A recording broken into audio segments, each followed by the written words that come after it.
70 years old and training to break the 1 hour cycling record. What kind of mindset does that take?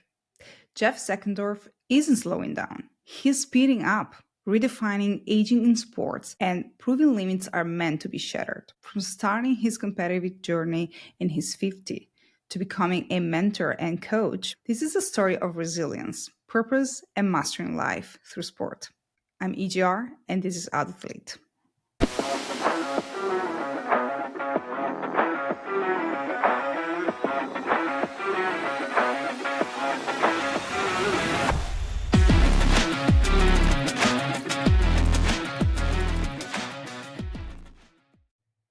Hello, Jeff. How are you today? Great. Good, Eleanor. Thanks for having me. Thanks to you for coming on Outlet. It's really exciting to have you here because we have so many topics to talk about, and I have a lot of questions for you. But first, maybe you can tell us a little bit about your background in sports. Yeah, so I've been riding a bike since I was a kid, and back in the as a younger person, I also raced on cross country skis, and I've been a gym rat and just sort of an amateur athlete my whole life, and then in about 20 years ago, I was getting a little bored just riding my bike, so I thought I'd try some triathlons. And I did that for a few years and did a bunch of short and medium length triathlons. And then uh, again, got bored training alone all the time, which is what triathlon is to me. It's a lot of endless runs, endless swims, endless bikes. And so I used that as an opportunity to decide to quit running on my 60th birthday, which is now almost 10 years ago. Wow. And yeah, crazy. And so, so I quit running and I went full on into cycling. I discovered the Velodrome around that time, and I started riding and racing on the track. And I've since set and lost an hour record at our local Velodrome. It was I had it for about 3 years, and this is how far can you ride your bike in an hour. And then a friend of mine beat it, and so Hmm. now that I've aged up to 70, I'll go set another one. I'll establish one this year. Um, so I race time trials and track, and I'm the course record holder on the World 6 Hour Time Trial Championships in my age group. Um, and along the way, I become a certified cycling coach and a certified personal trainer. So I am coached and I coach. Hmm. That's good because you have both experiences, so you deeply understand Yeah, what's on the other side. yeah. When I assign somebody a super hard workout, I know that, well, I probably just did one, so they can't complain. And when I'm doing one, I know that my coach who assigned it to me is out there killing himself on a similar workout too. So yeah, it's better. Yeah. So now you want to have this new record in 2025. Is it age group related or is it like It is worldwide? age, yeah, it is age group related. And I just aged up. Today's January 10th, right? So I aged up 10 days ago because we race in our calendar year, Okay. whatever year we're born in. And so we are still in sort of the feasibility stage Hmm. because the hour record is interesting. It goes in and out of fashion over the decades. And Mhm. so for a while, the hour record is kind of dormant, and few people try it and nobody makes any noise about it. But about the past 3 or 4 years, after I started committing to it, uh, the world has woken up to the hour record. And as technology gets better, as people get better, training gets better, the understanding of nutrition and aerodynamics and all that gets better, these numbers that people are reaching are going higher and higher and higher. Along with the fact that old, I shouldn't say old pros, former pros are getting old. So there's Yeah. that competition also. So there's a lot of people now chasing after our records all over the world. So we're still in a feasibility study to see if I can actually pull it off because the number keeps going up. And when I Hmm. started it, it was like a kilometer less. When I started training for this, it was like a kilometer less than it is now, which is a lot, right? That's like a lot. Um, so we'll see. I have my goals this year are to establish the hour record at the San Diego Velodrome, a local record. Maybe have a shot at a track record at the Los Angeles Velodrome. We'll see how that goes. Um, Reset my, since I aged up, my 6 hour world time trial course record. And I think I'm going to go to nationals this year and race a regular old time trial on a bike with gears. And that'll be fun too. Well, it won't Anything actually be else? fun till it's over, but yeah. It's a pretty loaded calendar, I would say. Yeah, not well, it's 2 hours and an hour test and a 6 hour race spread out over But the year. yeah, but I mean, like in terms of training, right? How often do you train? Oh, 7 days a week. Yeah, So no breaks. I'm on my bike 6 days a week, and in the gym one and core foundational, all of that 7 days a week, and yeah, it's an ongoing process. But you know, I'm 70, so what the hell? What else? It's great. Staying Yeah, strong and staying fit and staying healthy, and it's good. that's definitely some inspiration for anybody who thinks that when you hit that age, it's just like too late and it's not worth it, to see someone who is actually doing it. And I mean, you can, you definitely outperform a lot of people of my age, me included, probably, most surely, I would say. So I think that's a great inspiration for people who cannot even imagine that. Well, but Yeah. anybody can do this. I don't have some ridiculous physiology or mental, wherewithal to, be some huge nationally classed athlete. It's anybody can do it if you put the time in. The trick Mhm. is you have to put the time in, right? Yeah. Yeah, absolutely. I also feel, when I hit that point when I'm good at going every day to the gym or doing every day some sort of activity, and then I start to see that I actually improve. That's the sweet spot that a lot of people can never experience because they just don't try to put the time in, as you said. So it's Yeah, anytime you're on a structured training program like I am with cycling, or you in the gym, uh, the the most important element of it is consistency.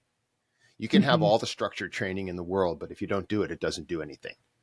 And I think a lot of people get frustrated. They start out and then they don't see instant results, or they were sold a bill of goods that you go to the gym, you lose weight, and those two things are generally not connected.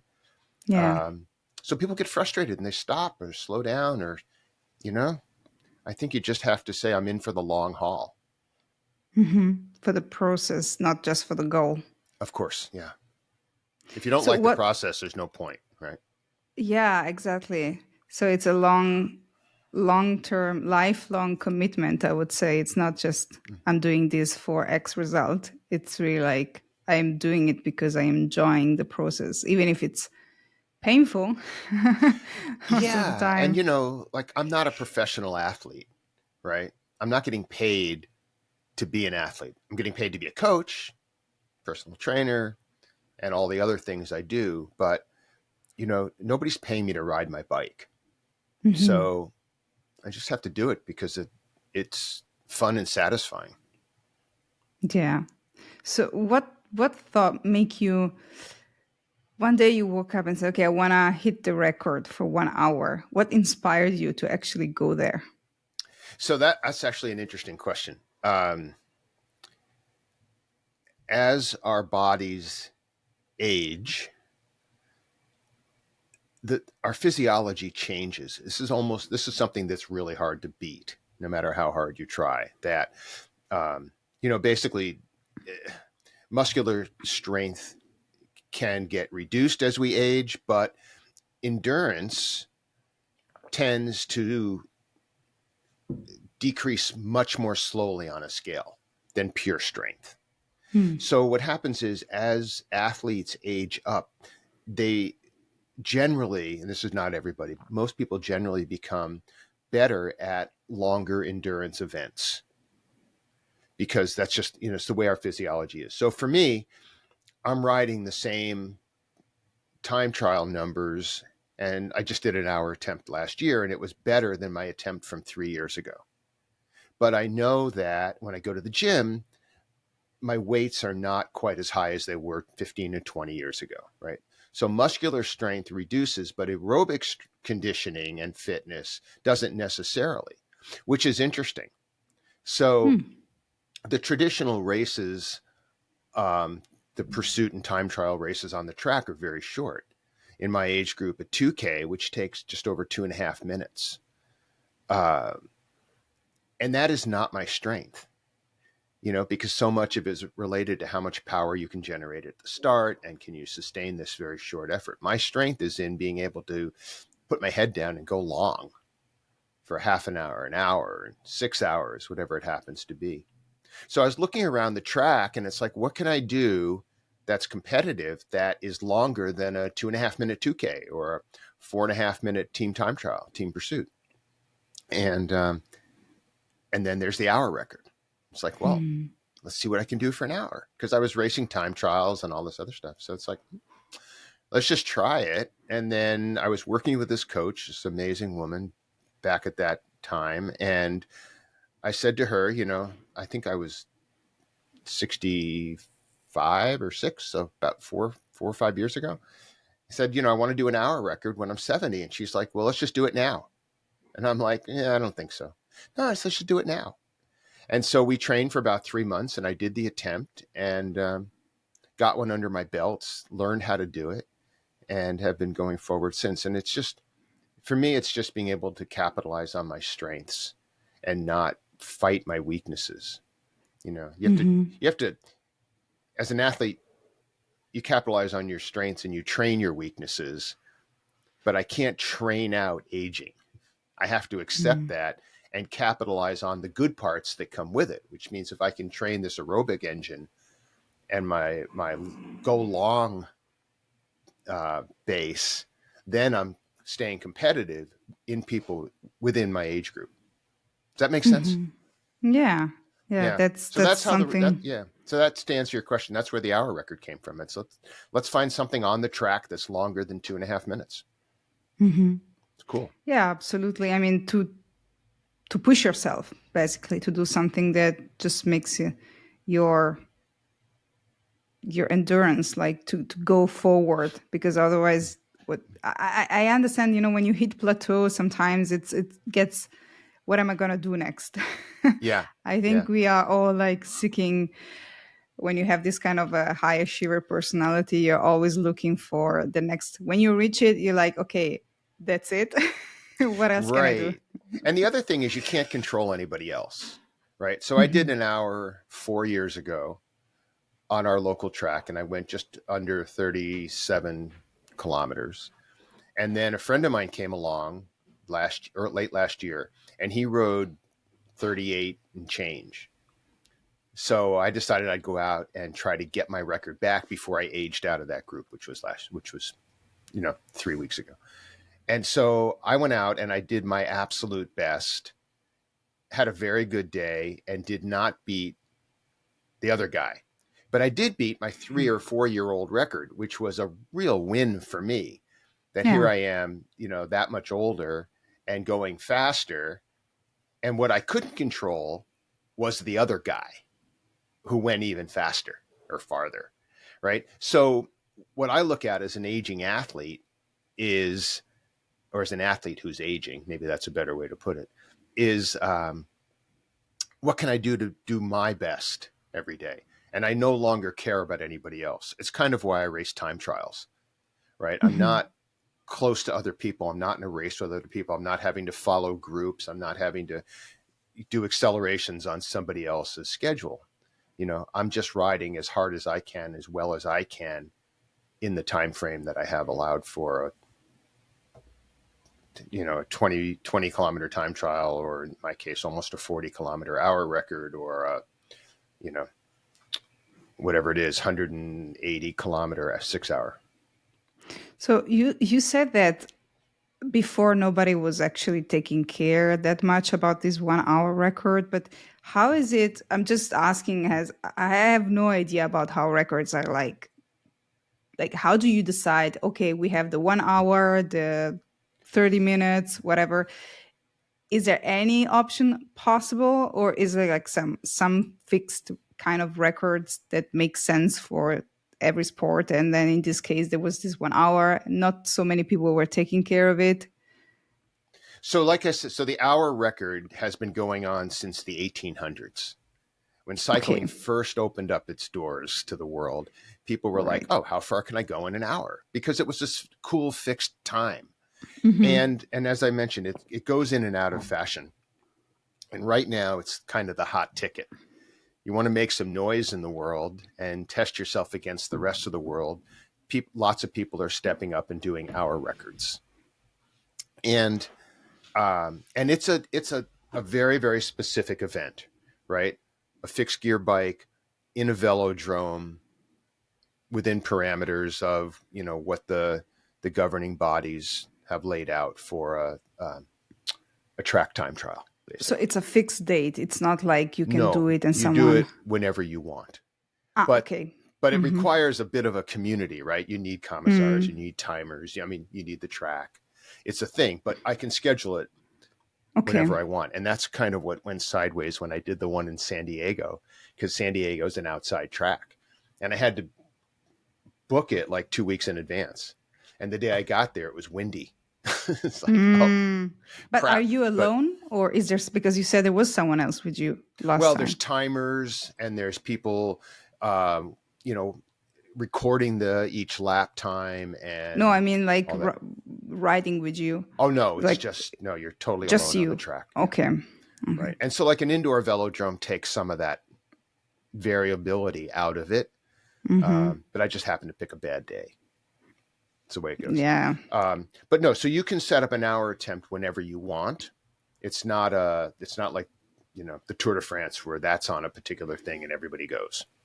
Um, the World 6 Hour Time Trial Championships, that's a different thing. That's a weekend event. It's in Southern California, and everybody races on the same day, and it goes off in you know close Mm-hmm. intervals. But you're still racing a time trial. You're not drafting. You're riding by yourself.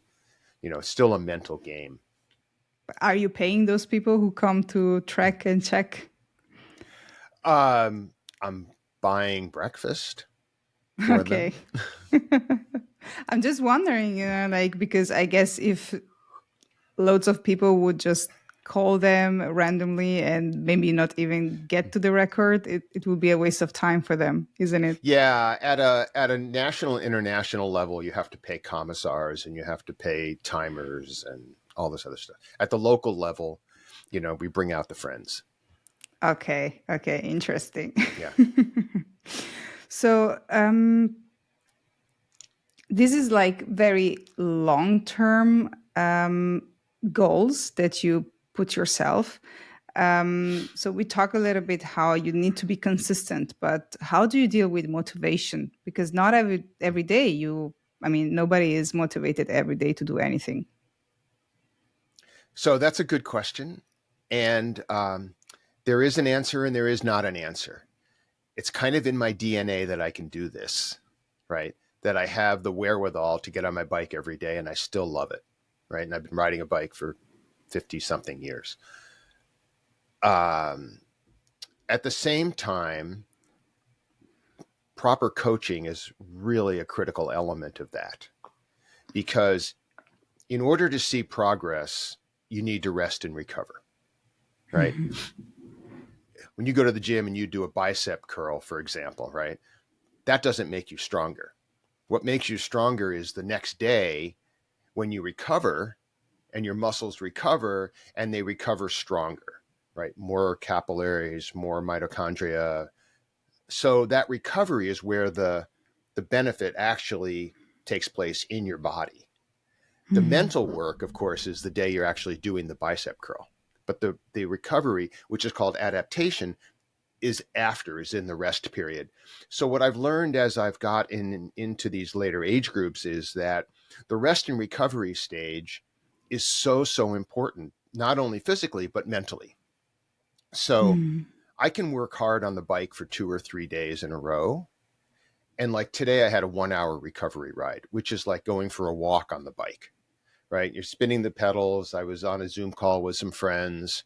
Um, it's a very gentle recovery stage, and it's not only to get the body to recover, but it's allowing the mind to recover. It's Hmm. like it's Staying meditative. active. It's yeah, without the constant 7 day a week. Oh my Yeah. God, these are workouts that I can almost not do, but I'm going to crush myself to do them. So if you if you structure training correctly, which my coach does for me, and I hope for my athletes, then part of that structure is understanding the athlete's motivation and ability to stay motivated and create training that supports that. Hmm. Younger athletes, juniors who recover in like 10 minutes, they can take hard days and then an easy one once in a while. Masters athletes, you have to pace the recovery differently, and the recovery is just as important as the actual activity prior to it. So I think my motivation is by the fact that I'm always looking forward to these slow and gentle recovery days because they're so much fun. I can go for a bike ride with my wife, or I can go with friends, or I can skip the bike altogether and go for a hike or go for a snowshoe or a cross country ski, something like that. So I think that helps. Um, and the other thing is to not get bogged down as a one note athlete. I spend a lot of time in the mountains now. I go snowshoeing, you know, hike and, you know, explore, outside at elevation and have fun with that. And it gives me a break from the bicycle. Yeah. So when I get back down to San Diego and the weather's perfect, I'm excited to get back on the bike. Yeah, yeah, yeah. It's a little bit going back to work after a holiday A and bit. feeling, Yeah. right, Yeah. refreshed. Yeah, those mental breaks which create adaptation in your brain or your mind, the same way a break right after hard exercise creates adaptation in your body. So you were talking about recovery, that it's actually when you get stronger. And before you were saying like you go to the gym and then you don't actually lose weight. And I just wanted to put together those two things because actually it happened to me very recently.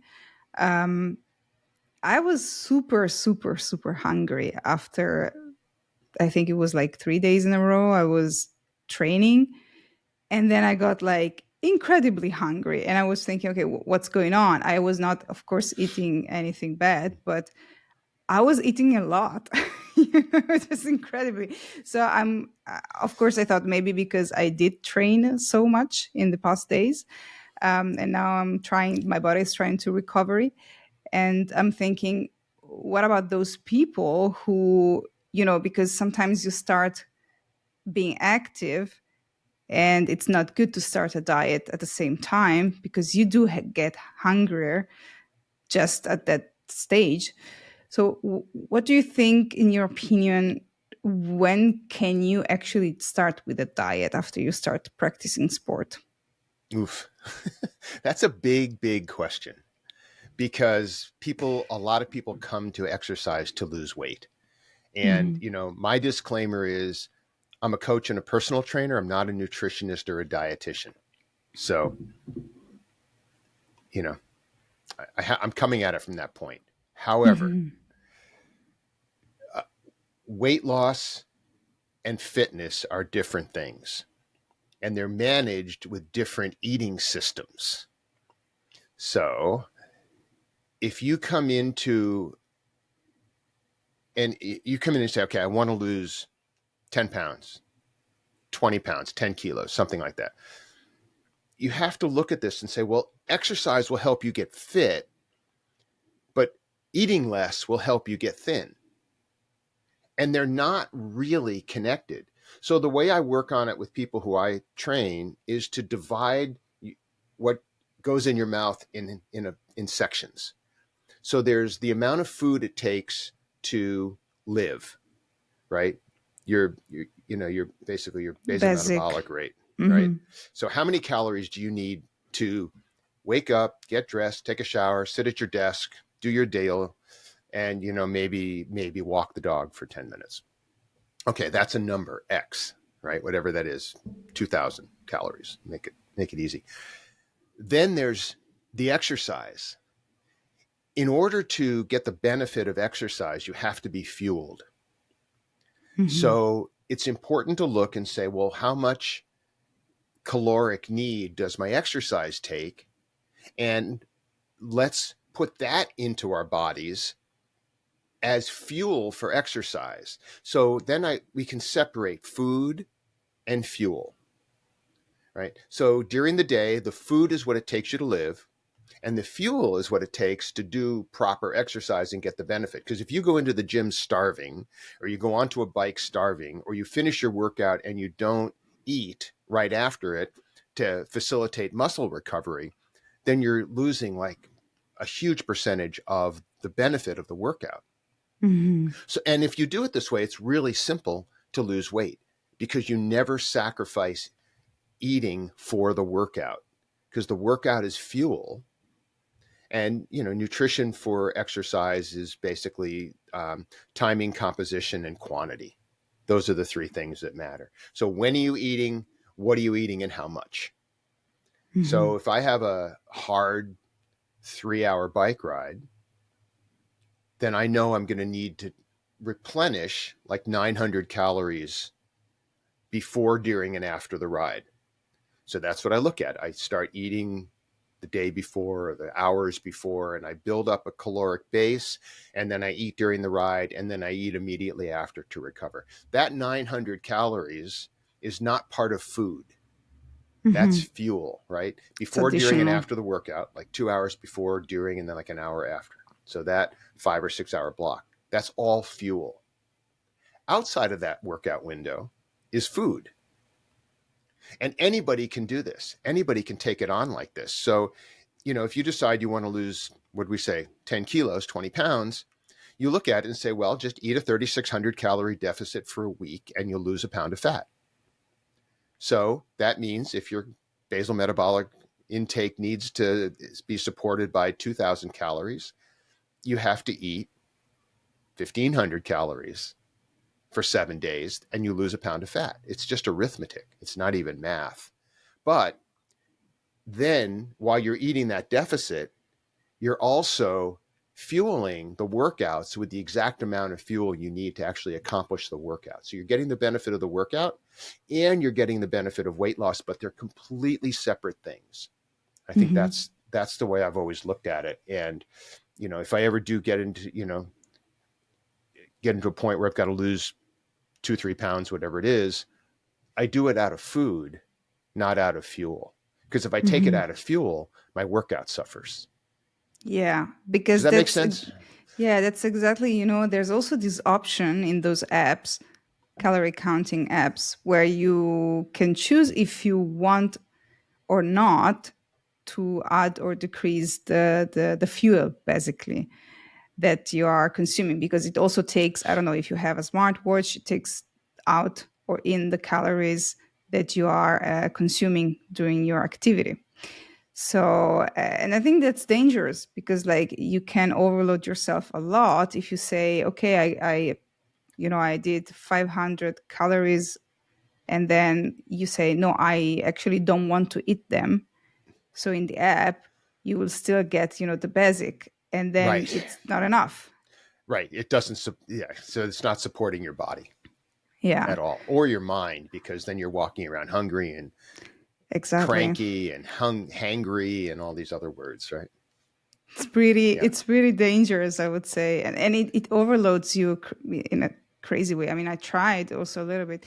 That's why I don't even care anymore. As I said, I was super hungry, and I'm like, yeah, whatever, I'm gonna eat. Of course, I'm not Of gonna course. eat junk food, but I'm gonna eat if it's just a piece Well, of fruit more.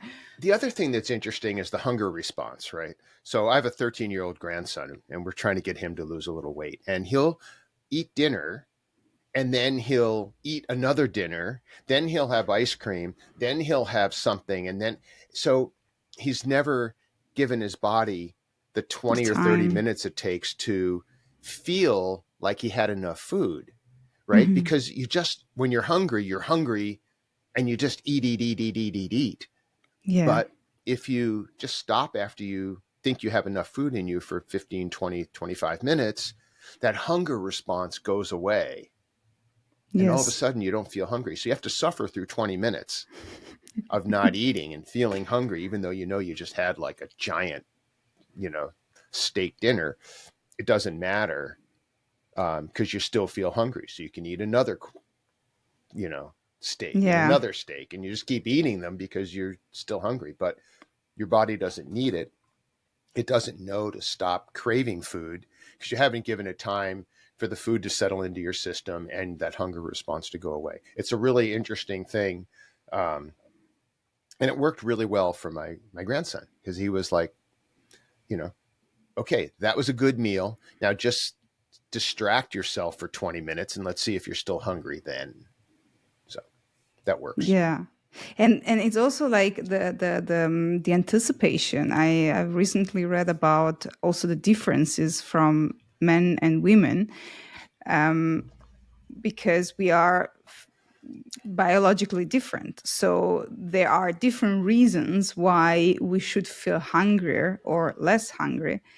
And it's the anticipation, like if I have, let's say, for 3 days in a row exercised a lot, and then my body thinks, okay, this is coming again. It's like the anticipation that I will Mm-hmm. need a little bit more fuel. So I'm hungry, and being aware of those things, like taking a step back and say, okay, as you said, waiting a little bit and thinking, why am I opening the fridge? Why I Right. actually want Right. to eat. And it's interesting because weight loss is such a thing that obsesses people, Hmm. and it sounds so simple, right? Well, just eat a calorie deficit and you'll lose weight. But you know we are conditioned not to do that. That is training, right? Hmm. It takes training, and it takes motivation, it takes energy, it takes some discomfort. All of those things are associated with eating a calorie deficit.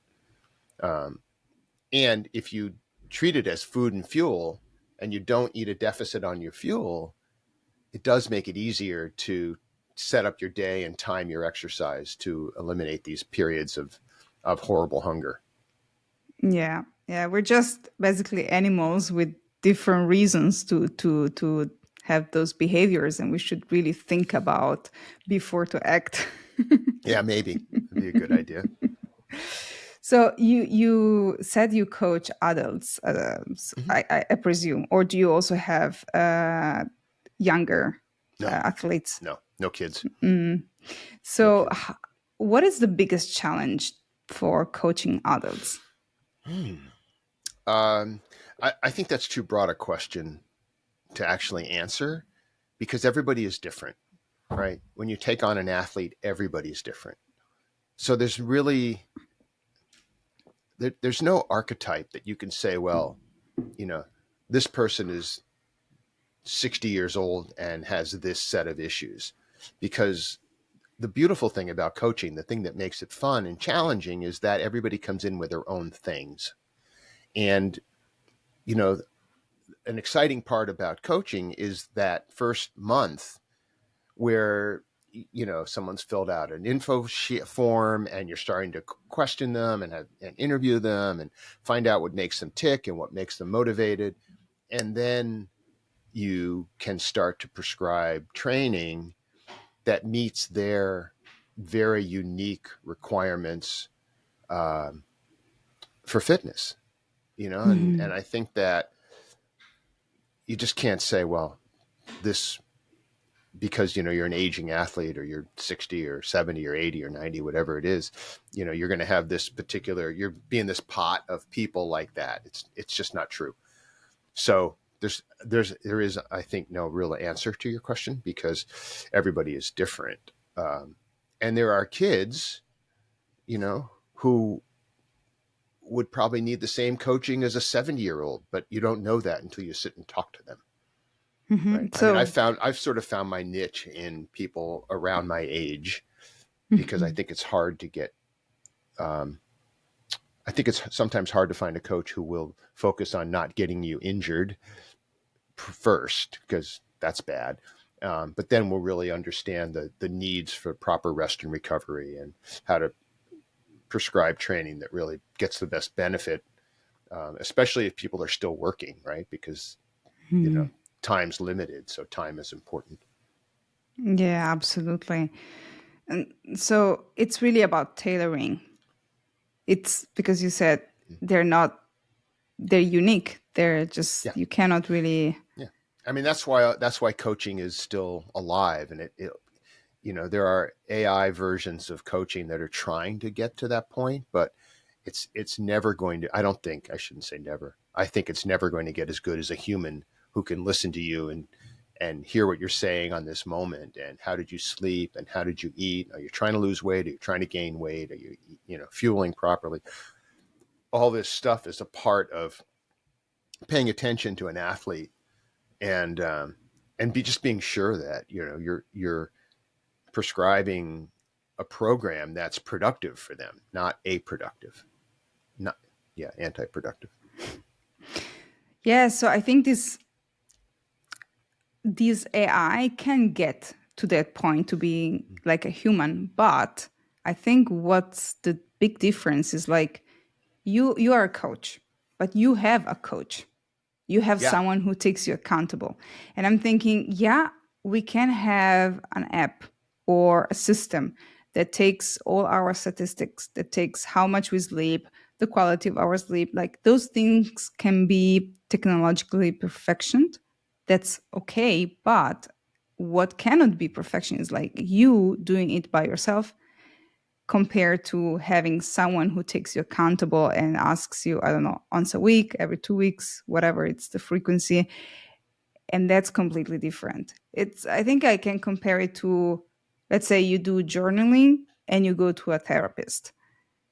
Yes, yeah, you can achieve similar things, but when you have that appointment every week, you must answer the questions. And even if you don't feel good that day, it doesn't matter. Like you have to go, you have the appointment. right. So you can go to ChatGPT and say, I need a training program for running.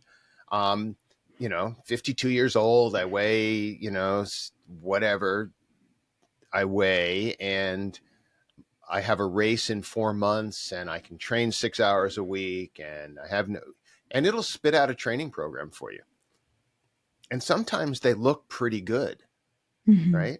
But when something goes sideways, there's no one to fall back on, right? When you're overtrained or overtraining or undertraining, there's no one to fall back on. There's no one who can you can call up and say, hey, I tried this shoe and it hurt my knee. What do I do now? You know, I mean, it's still a very personalized program, uh, coaching an athlete, Yeah, and and should be, someone who and should be. sees you as well, Yeah. right? Yeah. Like And if it, you're struggling and you're not noticing someone is looking at you, it's like, hey Jeff, is everything fine? yeah. So about Yeah. 4 years ago, I was switching coaches for a variety of reasons, but one of it is because the coach I was working with decided to stop coaching. And so it took me a long time to find the new guy who's Mhm. awesome. But in that period, I had nothing, right? So I'm not good at self coaching. I'm not my own best coach. And so I just signed up for a online training program on the bike, and it spit out workouts for me. And, I did them, and I got some benefit, but I didn't get the benefit of being able to call someone and say, hey, I've got this race coming up. These are some of my thoughts about how I'm going to manage this, how I'm going to strategize, how I'm going to pace it. I wasn't getting any benefit from that. And to me, that's worth the money. Because if I just Mhm. need a training calendar, I can get that online. What I need is Yeah. somebody in my corner to help me, you know, get better, not just faster. Yeah, absolutely. It, it is expensive. It can be expensive for some Mm-hmm. people to get like a personal coach. But what do you think about, okay, if you are short of money, can you do once a month and then try to push yourself with the training the rest of the weeks? Oh, it's so hard to speak to that. It's just so hard to speak to that. I think uh, I don't know the answer to that. I think everybody's different. It depends, which is a cop out answer, but it's true. It depends. Um, there are programs where a coach will put a calendar together and you get one call a month with the coach. Hmm. And those are less expensive than like the guy I work with who puts a calendar together, and whenever I need him, I just call. And I Hmm. don't abuse it, but I have that window open whenever I need to. So I think that I don't know the answer to that. Is what I think. I'm just thinking like if it's someone who is fairly consistent and they they do train all the time. That's not a problem. It's not someone who is really starting fresh. But at some point, you need someone to look at you and give you new exercises, let's say, or see the progress. You get a plan and then you follow it for 1 month. Would it be something that makes sense? Or do you think you really need like more than that in terms of training itself, like changing the exercises and making sure that you're doing them So properly? so I think you have to look at your goals, right? I mean, I have very specific racing goals.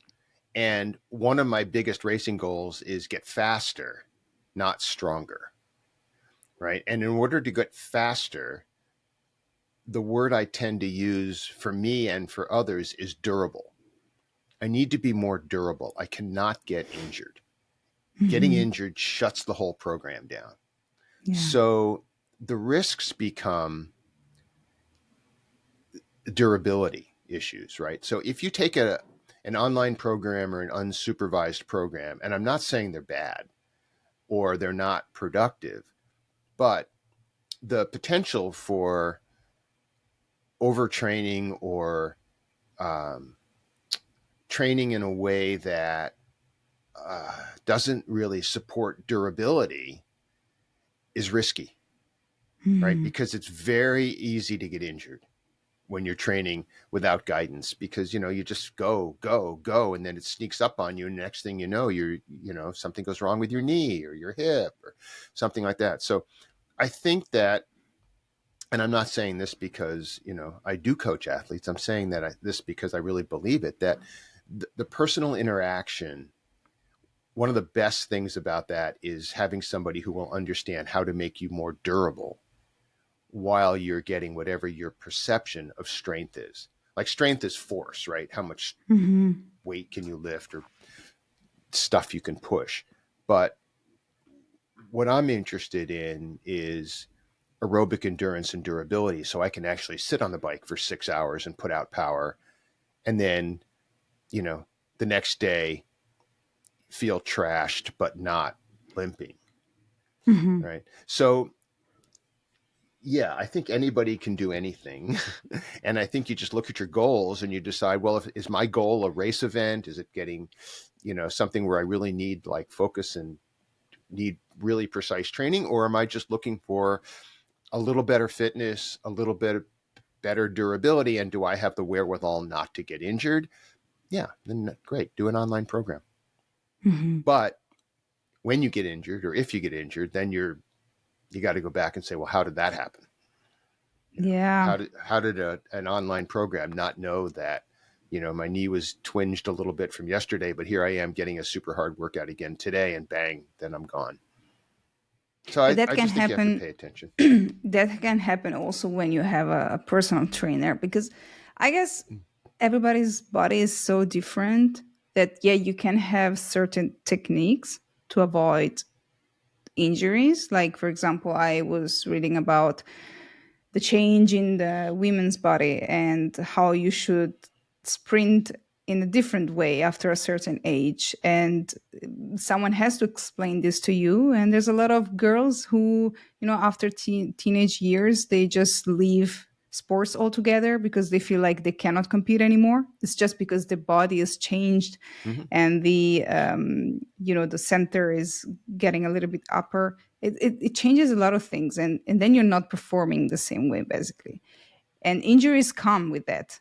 So I understand up to the point, but like, injuries, I feel, with someone supervising all the time, they may not know you're getting injured.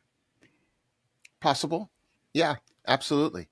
But there's more talking, there's more immediate interaction, there's Mhm. more discussion about how's this feel, how's that feel, is your form right, all this other stuff. So yeah. Checking in. So Yeah, basically, it's really important that you also find a coach that checks in with you constantly. I think so. In that short period when I was doing an online program, I'm a pretty experienced cyclist, and Hmm. I'm pretty in touch with what my body's going through. And it's unlikely that in a 3-month online program where I was just trying to find a coach every day, I'm going to overwork myself because I've been at this for a long time. If you're new to it, for sure the best way to start is with somebody who will help you and guide you. And then, if you want to do that for a couple months and you feel like you're on your own and ready to go, then do it. Go. Have fun. Hmm. But I think it's important just to look at your goals. Hmm.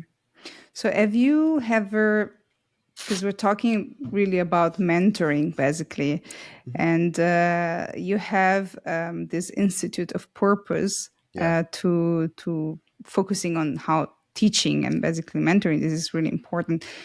Have you ever felt that sports taught you life lessons? Did you Oh my have God. this comparison? Completely. Completely. Oh yeah. No, 100%. I mean, it's there's some stuff you do in a bike race, which is what I can speak to, um, that is so hard that it's insane, right? I mean, I've just buried myself in bike races. When you go out that hard and you're successful or not at something that is physically that taxing, then everything else seems easy, right? I mean, the sitting down for 4 hours and doing a project on a computer seems easy because that 3 or 4 hour bike race requires not only the physical acuity, but it requires the mental acuity. So you're training your body to be physically and mentally alert for and focused for long periods of time. And I think that directly translates. I think it directly translates. Like I can sit and do long projects at my desk because I can sit and do long projects on my bike. And one absolutely feeds the other. Mostly the bike feeds the desk, not the other way around. So, yeah, I think, being able to understand that um, you can't control anybody else, you can only control your own fitness, mental fitness, and your own work ethic, that translates come 100% into, living a functional life as a working adult. Hmm. So it's, I would say it in Latin, mente sana in corpore sano. So it's really like your mind, it's healthy in a healthy body. Yeah, absolutely. It all translates. Hmm. It's all everything, right? Plus, I sit down to work in front of a computer for 6 hours a day, and my body's not injured or mucked up. And I've done a bike ride today, and I've done core exercises today, and I feel great. So I can sit here for 6 hours and have this conversation, and the next one, and then still have some energy to go make dinner. Hmm. Yeah, True.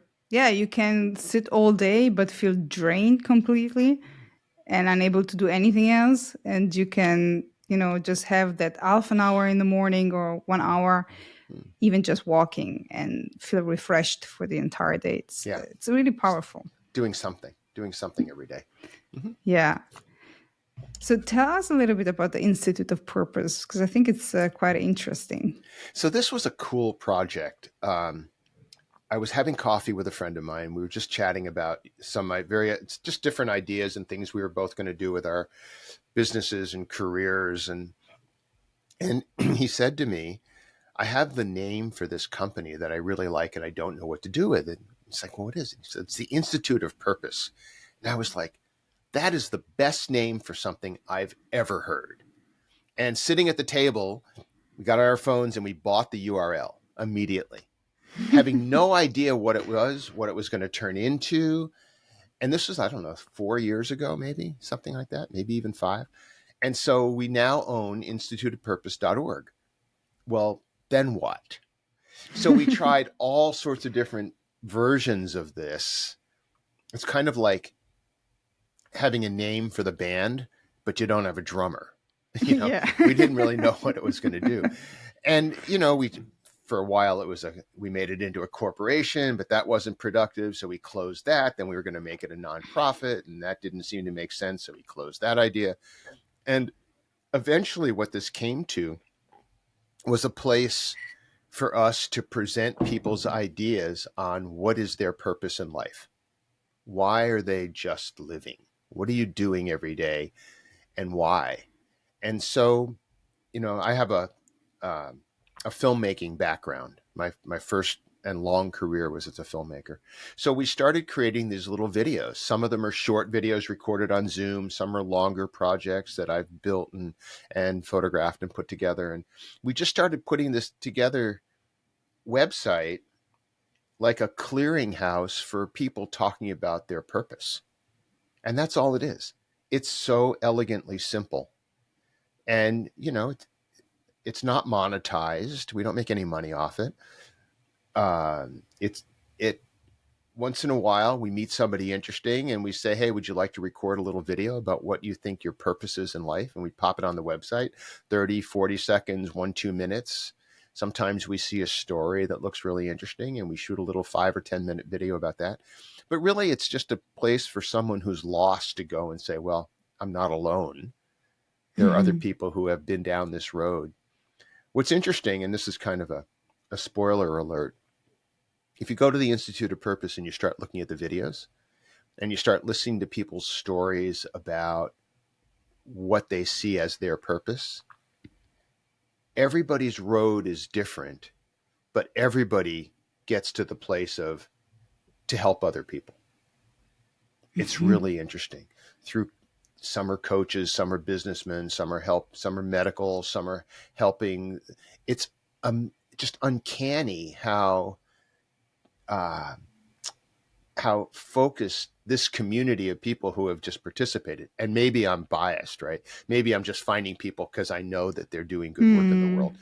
But it is interesting that everybody is saying, I take my road of my career or my life or my whatever, and I want to do it to make people better.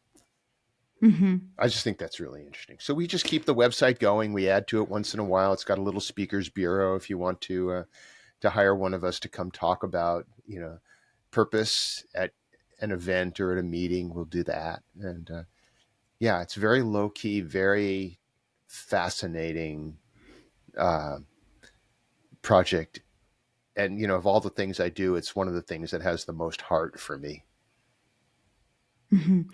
Yeah, it's it could be bias for sure, the type of people you find, but it's Mm-hmm. also like a correlation to success, because If that's somebody probably says the way. if somebody comes and says, "Look, I just want to be a bank robber because I want more money," we're probably not going to interview them for the Institute of Purpose.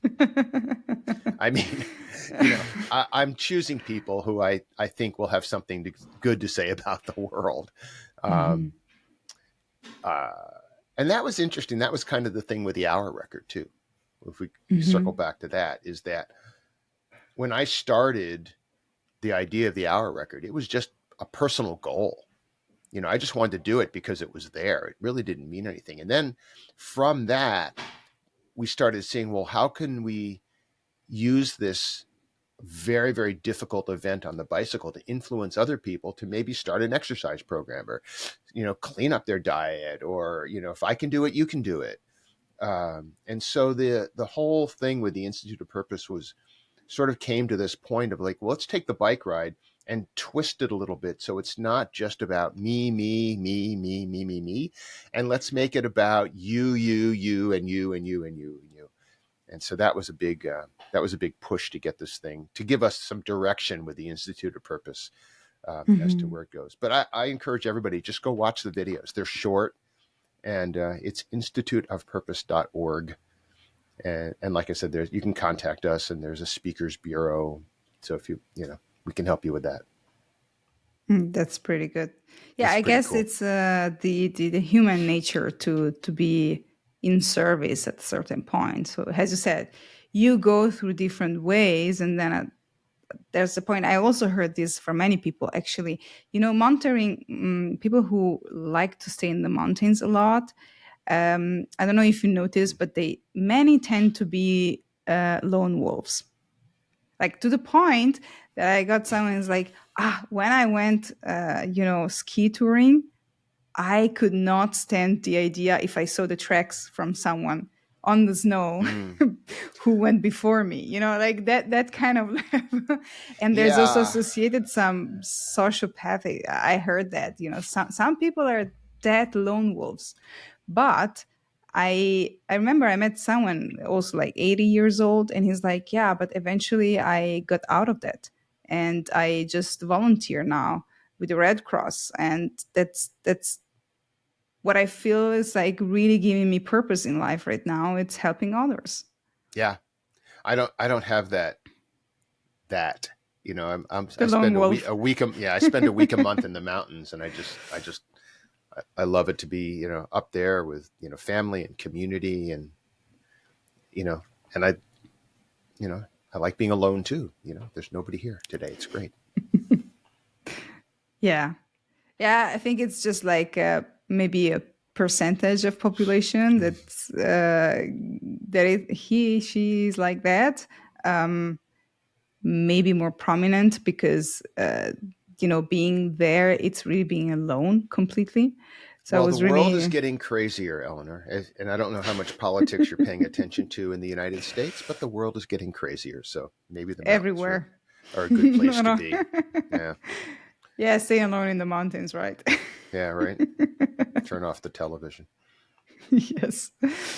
So, Jeff, thank you very much for being on Athlete today. It was a pleasure listening to your story and your next record, which I'm pretty sure you will reach. I will follow up for sure. Awesome.